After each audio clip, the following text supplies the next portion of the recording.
Hello प्यारे बच्चों। आज हिंदी विषय का प्री बोर्ड सेट 2 का प्रश्न आया है। इसके लिए समय 1 घंटा 30 मिनट दिया गया है और प्रश्न इस प्रकार हैं। निम्नांकित पद्यांशों को ध्यानपूर्वक पढ़कर उससे दिए गए प्रश्नों के सही विकल्प को चुनें।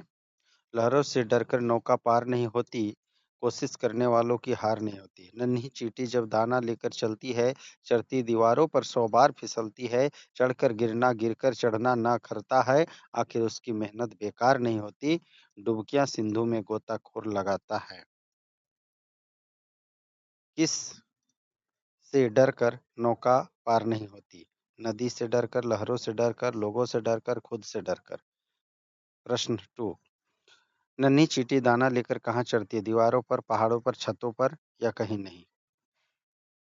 क्वेश्चन नंबर 3, मन का विश्वास रंगों में क्या भरता है? भय, हताशा, साहस, निराशा। सिंधु में डुबकियां कौन लगाता है? चींटी, लहरें, गोताखोर, कवि। इनमें से किस वाक्य में अकर्मक क्रिया है? गीता पत्र लिखती है, बंदर नाचता है, रमेश पुस्तक पढ़ता है, रोहित ने गीत गाया। क्वेश्चन नंबर 6, पिताजी के द्वारा अखबार पढ़ा गया वाच्य का कौन सा भेद है? कर्तृवाच्य, कर्मवाच्य, भाववाच्य, इनमें से कोई नहीं। यथाशक्ति कौन सा समास है? अभिभाव समास, कर्मधारय, द्विगु या तत्पुरुष। विद्यार्थी अध्ययन खाली जगह सफल नहीं हो सकते के बिना, क्या, क्यों, कैसे। प्रस्तुत काव्यांश को ध्यानपूर्वक पढ़कर प्रश्न संख्या 9 से 10 तक के लिए सही उत्तर का चयन करें। छोटे से जीवन की कैसी बड़ी कथाएं आज कहूँ, क्या यह अच्छा नहीं कि औरों की सुनता मैं मौन रहूं? सुनकर क्या तुम भला करोगे मेरी भोली आत्मकथा? अभी समय भी नहीं, थकी सोई है मेरी मौन व्यथा। प्रस्तुत पद के रचनाकार कौन है? सूरदास, तुलसीदास, जयशंकर प्रसाद, रैदास।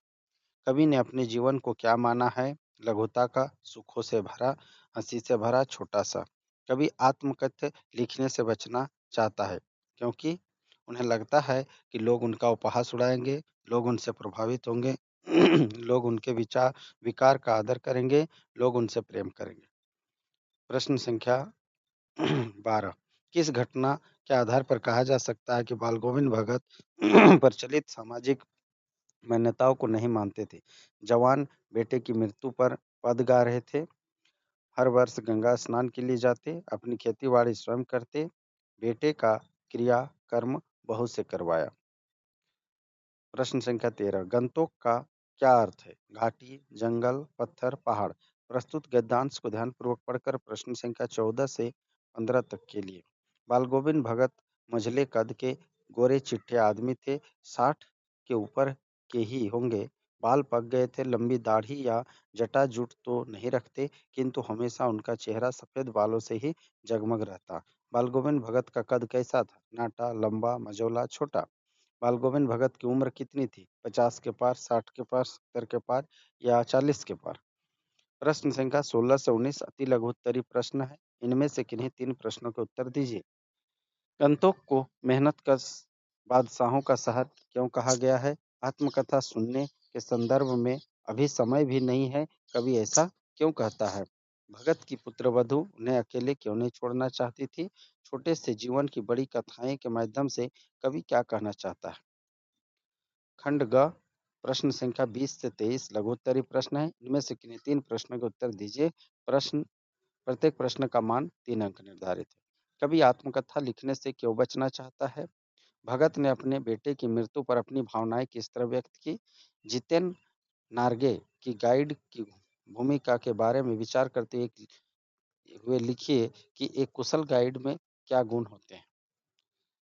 कभी श्वेत तो कभी रंगीन पताकाओं का फहराना किन अलग-अलग अवसरों की ओर संकेत करता है? खंड घ प्रश्न संख्या 24 से 26 दीर्घ उत्तरीय प्रश्न। इनमें से किन्हीं 2 प्रश्नों के उत्तर दीजिए। वाद विवाद प्रतियोगिता के प्रथम आने पर अपने मित्र को एक बधाई पत्र लिखिए। दिए गए संकेत बिंदुओं के आधार पर निम्नलिखित में से किसी एक विषय पर लगभग 200 शब्दों में निबंध लिखें। बिरसा मुंडा परिचय, बाल्यावस्था एवं शिक्षा, कार्य क्षेत्र, अंग्रेजों के संघर्ष, उपसंहार। ख में भारतीय किसान, परिश्रमी जीवन, दयनीय दशा, सुधार के उपाय और उपसंहार। धन्यवाद बच्चों।